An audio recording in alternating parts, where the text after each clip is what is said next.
الحمد لله. الحمد لله الذي حمد في الكتاب نفسه، واستفتح بالحمد كتابه، واستخلص الحمد لنفسه وجعل الحمد دليلا على طاعته، ورضي بالحمد شكرا له من خلقه. وأشهد أن لا إله إلا الله وحده لا شريك له، الفرد الصمد الذي لم يلد ولم يولد ولم يكن له كفوا أحد. وأشهد أن سيدنا وعظيمنا وحبيبنا محمدا عبده ورسوله، الذي بشره ربه في نون بأجر غير ممنون. اللهم صل وسلم عليه وعلى آله الطيبين الطاهرين، وعلى صحابته الغر الميامين، وعلى جميع الأنبياء والمرسلين، وعلى من تبعهم واقتفى أثرهم إلى يوم الدين. فسبحان من خص شهر رمضان بالعفو والغفران، ووعد من صامه ببلوغ المقصود والمأمون. فطوبى لمن تلقاه بالعمل الصالح، وطهر فيه الجوارح من الشك والغلول.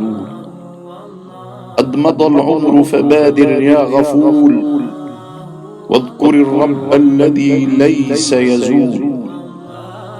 وضع الخد على باب الرجا، وابك في الليل بدمع كالسيول.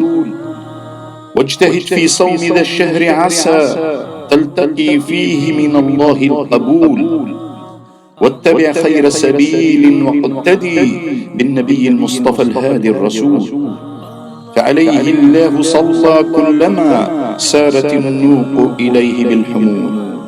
قال عز وجل: يا أيها الذين آمنوا كتب عليكم الصيام كما كتب على الذين من قبلكم لعلكم تتقون، أياما معدودات، فمن كان منكم مريضا أو على سفر فعدة من أيام أخر، وعلى الذين يطيقونه فدية طعام مساكين، فمن تطوع خيرا فهو خير له، وأن تصوموا خير لكم إن كنتم تعلمون.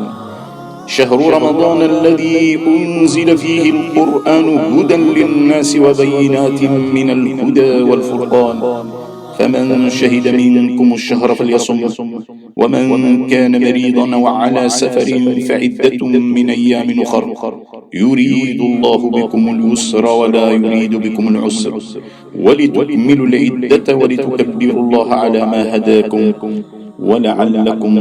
ولعلكم تشكرون.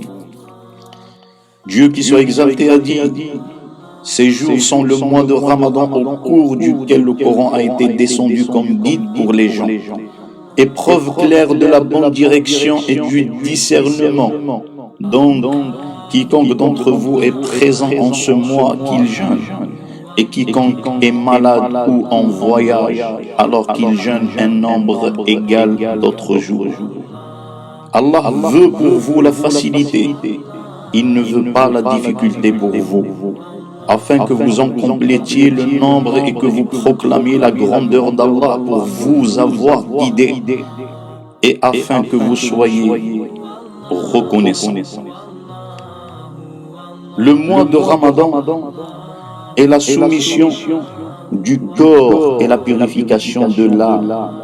Jamais le prophète sallallahu alayhi wa alihi n'était plus généreux que pendant le Ramadan. On obtient la maîtrise de soi en exerçant continuellement sa volonté à être actif, vigilant. On se préserve de beaucoup de maux et de vices néfastes. On devient maître de ses passions en se privant des plaisirs sensuels et de certaines envies. On devient modéré, sobre et accommodant. Un rien fait plaisir et donne la joie de vivre.